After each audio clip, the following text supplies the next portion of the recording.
Hello everyone, welcome to the KZGN News. Today we'll bring you news that the Kern County Sheriff's Department is going to close the Ridgecrest Jail, putting all of our lives at risk. We get a report from the Ridgecrest Police Department of an arrest they made. We get a report from last night's town hall meeting for the Democratic candidates. Get today's KZGN Talking Points editorial, weather, sports, and much more. From the Rademacher Hills to Bee Mountain and the mighty Sierras, Ridgecrest to Inyokern and China Lake. This is your news for the Indian Wells Valley with the KZGN News Crew. Hello, I'm Tom Winnick.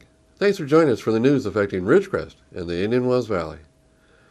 From the Ridgecrest Police Department, we get news of the arrest of Rudy Segala, a 24-year-old male from Ridgecrest. He was charged with assault with a deadly weapon, criminal threats, exhibit deadly weapon not a firearm, exhibit a firearm, obstruct resisting an executive officer, a parole violation, and possession of a controlled substance. Last Friday, officers were dispatched to the Best Western Motel for a possible assault. The victim stated he was confronted by Rudy Segala on East Wilson Avenue. Segala told the victim he was going to kill him and pulled out a knife. Segala also attempted to get the victim to walk into the alleyway with him.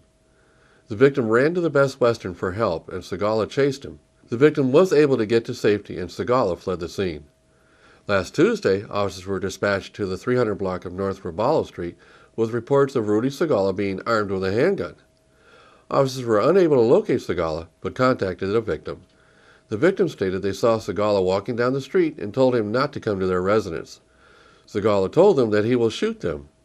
Segala proceeded to show the victim a handgun, and the victim ran inside the house for safety. Segala was also wanted for an active parole warrant.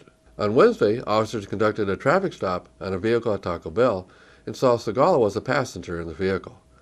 Segala fled on foot from the passenger seat and crossed North Charlie Boulevard into Emmanuel Ministries parking lot, where officers caught up to him.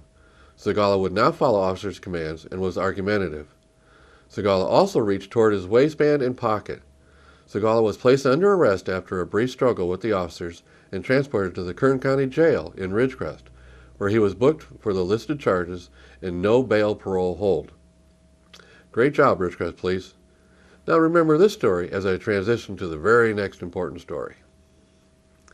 We start with this warning from the Kern County Sheriff's Department. The jail is closing in Ridgecrest. Sheriff Donnie Youngblood announced that the Kern County Board of Supervisors had reduced its budget by almost $1.2 million. And the Board of Supervisors, including our own Mick Gleason, approved the budget cut and the sheriff's plan to make the necessary savings. While cost-saving cuts were made around the whole county, only the Ridgecrest cuts will affect our safety and the Ridgecrest Police Department. The local cuts put out by Sheriff Youngblood are as follows. The Ridgecrest Jail will be closed and all detention staff will be reassigned to the Lurdo facilities to fill funded vacancies. This jail closure will eliminate booking and housing services in the northeast area of our county. This will affect the Kern County Sheriff's Office and allied agencies' ability to book prisoners in Ridgecrest. Deputies and allied agencies officers will be required to transport their arrestees to the Mojave Jail. This will cause the arresting officers to be out of their jurisdictions for increased periods when transporting and booking prisoners at the Mojave Jail. That was the announcement from our sheriff. Again, other cuts were made, and the sheriff and our supervisor Gleason will try to spin this as equal sharing in the necessary cuts. But let's be real clear. It is not an equal share in the cuts. No other proposed cuts affect the lives of the people of the Indian Wells Valley and the finances of the city of Ridgecrest the way these cuts do. The sheriff and our supervisor said everywhere has to suffer in bad times. I agree. However, the cuts here have a much heavier impact to our safety. Chief Strand last night stated that he estimates that this decision will probably take the equivalent of 2 officers off the street every year. This is due to travel time and booking times in Mojave. The same will go for his own deputies, where they too will have to be out of town transporting prisoners instead of being available to provide the service we all deserve. While the officers are out of town transporting prisoners, they are not available here to provide us the coverage for public safety we deserve. Again, I want to stress, all of the cuts made by the sheriff, none of them affect any other area of Kern County like the way it affects us in the Indian Wells Valley. I brought this up at last night's City Council meeting. The council offered some concern over the issue, but asked the chief if we could afford the cost of officers' travel. The chief just said he'll have to do what has to be done. He stated that there could be more criminals cited and released, instead of being booked into jail. I have to say, I was rather surprised at the lack of energy expressed by the council by this decision. They asked about the cost. Well, council, what about our safety? The single most important thing the city should provide is for our safety. This outrageous decision will be the subject of today's Talking Points editorial. If you don't understand the real safety problem here, stay with us for the editorial. This is a terrible decision. And how about that Democrat town hall last night? This was hosted by CNN in New Hampshire. Well, I have to tell you, CNN did a decent job on this one. And the moderator also tried a few times to get both Sanders and Clinton to answer the questions asked by the people, versus to slip off the topic and answer another question. Anyway, Sanders was first. I have to say he came across really genuine and sincere. I can see why a lot of people like him. Most of the questions were not really new. However, the moderator did push him to explain to us how he differs from Clinton on the issues. Again, he went on the course against Clinton as not a progressive. He cited when just a couple years ago she herself declared she was a moderate, and now she is declaring that she is a progressive, that she is beholden to the big bucks of Wall Street due to her $675,000 she took last year in speaking fees from them. When Clinton was asked by the moderator about that, she just shrugged it off and said, "Hey, that's what they were willing to pay, so I took it." Sanders continued his attacks on big banks and campaign PACs. Clinton was not faced with any questions about Benghazi or her FBI investigation. However, one questioner stated he admired her ability to face the right-wing conspiracy and continue on. To this, she played the victim role excellently. She said she has been in the public eye almost her entire life and has had many charges thrown against her. She said that while at times it hit her hard, she has just learned to blow them off and move on. And she declared the right-wing conspiracy still is alive and well. Clinton did answer one question well. When asked if she would commit to not allowing the U.S. to be the world's police force, she said she wouldn't commit to that. However, she would commit to using every ounce of diplomacy and financial penalties before ever considering military action of boots on the ground somewhere. Anyway, Sanders came across genuine and very down-to-earth. Clinton did have some good moments, but still suffers that it seems she overemphasizes that she can be strong and tough. Anyway, there's another debate tonight for the Democrats. I'm not sure what else we can learn new between the last night's town hall and tonight's debate, but we'll see. Now stay with us for today's KZGN News Talking Points editorial when we come back.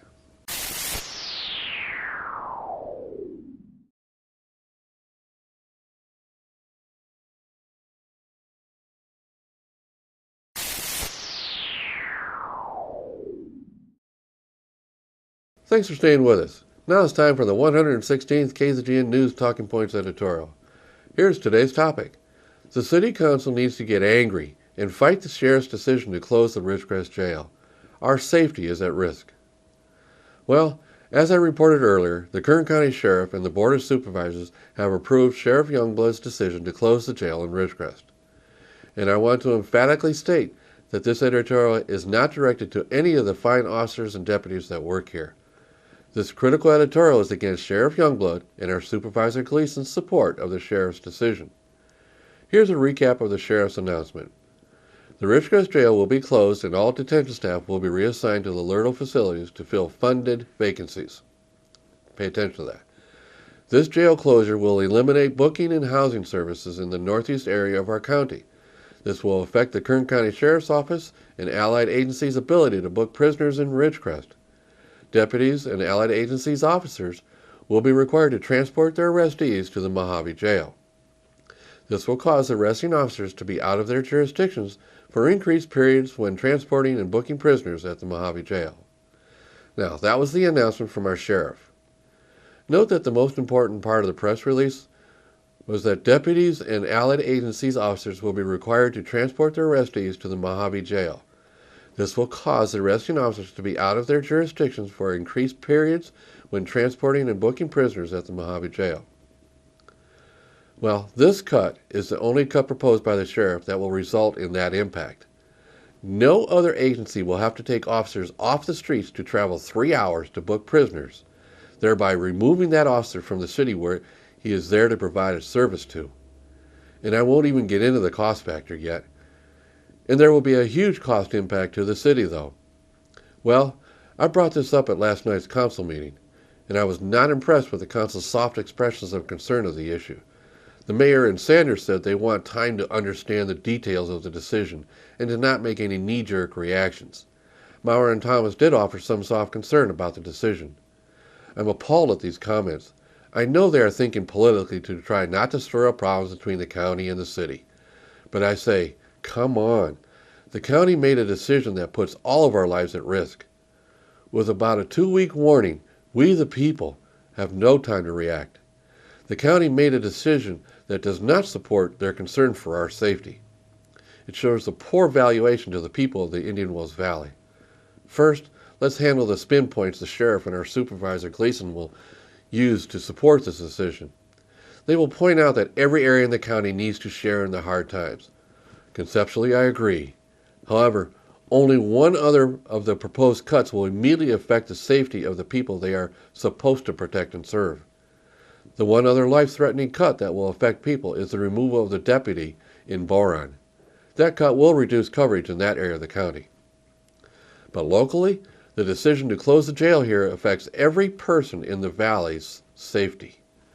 The impact of the cut here means that our local police officers and deputies will no longer have the convenience to book prisoners here in Ridgecrest. All arrests will have to be booked into the Mojave jail. This decision puts everyone's safety at risk in the whole Indian Wells Valley. Chief Strand said that the decision will probably equal 2 police officers per year lost from providing the people of Ridgecrest with adequate police support. He said, at best, a round-trip booking trip to Mojave equals the loss of 3 hours an officer from our streets.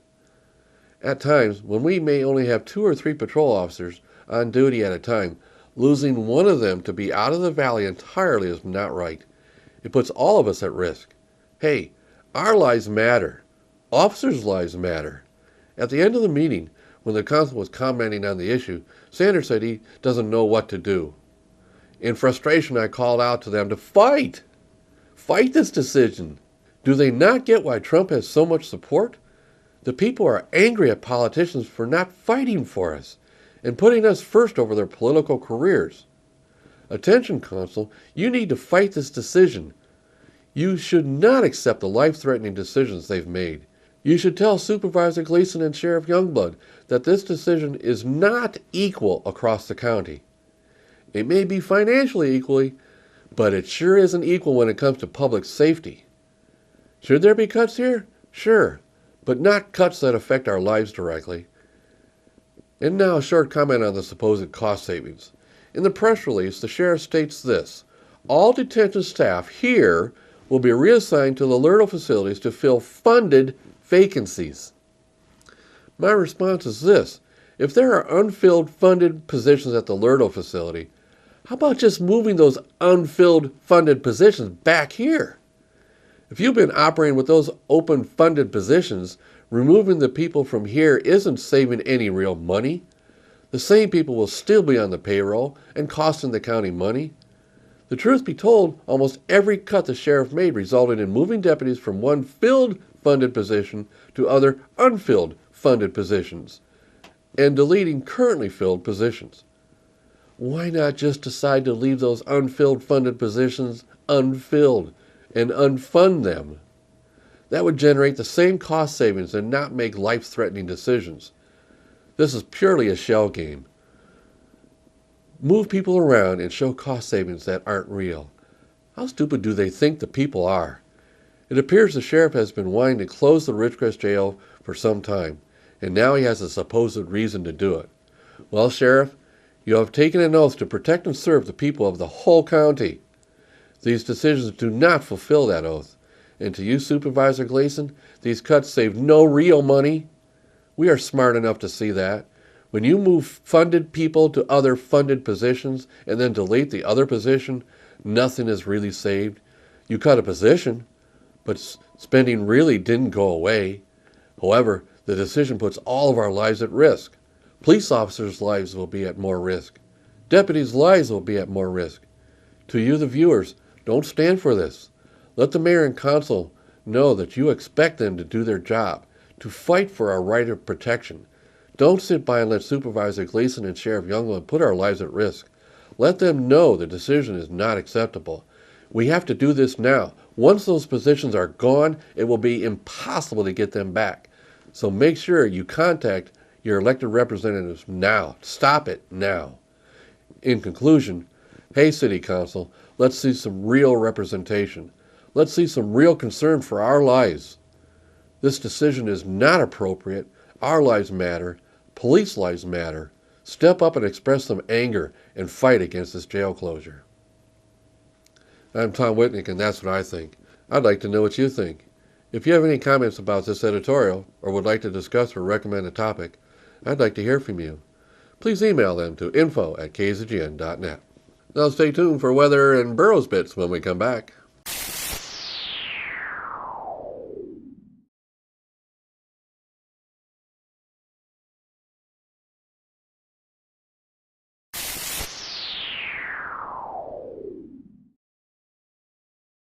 From the Burroughs High School TV studio, I'm Sierra Rint with the Burroughs Video Bits for Thursday, February 4th, 2016.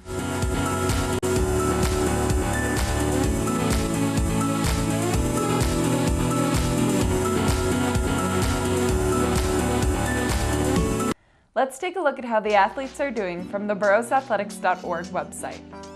Support the girls' basketball teams this Friday. Games start at 4:30 in the gym. Friday is senior night. Admission is $5, but with an ASB card, it's free. On February 15th and 16th, baseball will be having tryouts on the JV baseball field at 3:15. Alum Nick Burson is a multi-time desert champion and is currently racing in a new series right now. He is currently in second place. Are you looking to find your soulmate or change your soulmate? Well, if you are, you're in luck. Matchmakers are on sale this week. ASB is selling them on the quad for $2. The contestants for Mr. BHS have been having a blast at practices getting ready for the show premiering March 4th. BHS students sign up for the ASVAB in the Counseling Center. The Armed Services Vocational Aptitude Battery is a multiple choice test administered by the United States Military Entrance Processing Command, used to determine qualification for enlistment in the United States Armed Forces. Did you know elephants are the only mammals that can't jump? For the Burroughs High School TV broadcast of Ridgecrest, California, I'm Sierra Rint.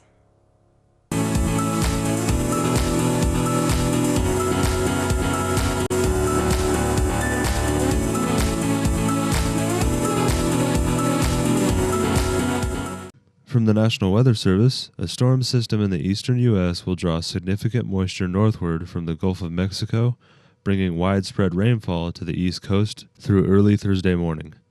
Some of this rain could be heavy, and several flash flood watches are in effect. Temperatures across the nation: Carolinas at 64, Georgia at 51, Arkansas at 47, northern Texas at 45, Arizona at 55, and Los Angeles at 63. And for us locally, tonight, mostly clear with a low around 33, south-southwest wind 5 miles per hour. Friday, sunny with a high near 58, south-southwest wind 5 miles per hour. Friday night, mostly clear with a low around 32, east wind 5 miles per hour. Saturday, sunny with a high near 61, east-northeast wind 5 miles per hour.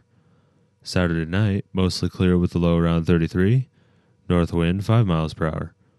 Sunday, sunny with a high near 65, northeast wind 5 miles per hour. Sunday night, mostly clear with a low around 38, northeast wind 5 to 10 miles per hour. And Monday, sunny with a high near 69, south-southwest wind 5 to 10 miles per hour. And that is your forecast for the IWV. Now back to Tom. Thanks, Lane, for the weather. So that's the news for today. Also, KZGN-TV know you have a choice in what you watch for your news. We all thank you for choosing KZGN-TV, Ridgecrest's only locally owned community TV station. Now stay with us for Ridgecrest Talk tonight. We'll have a half-hour program with Secretary of Defense Carter at his visit with China Lake.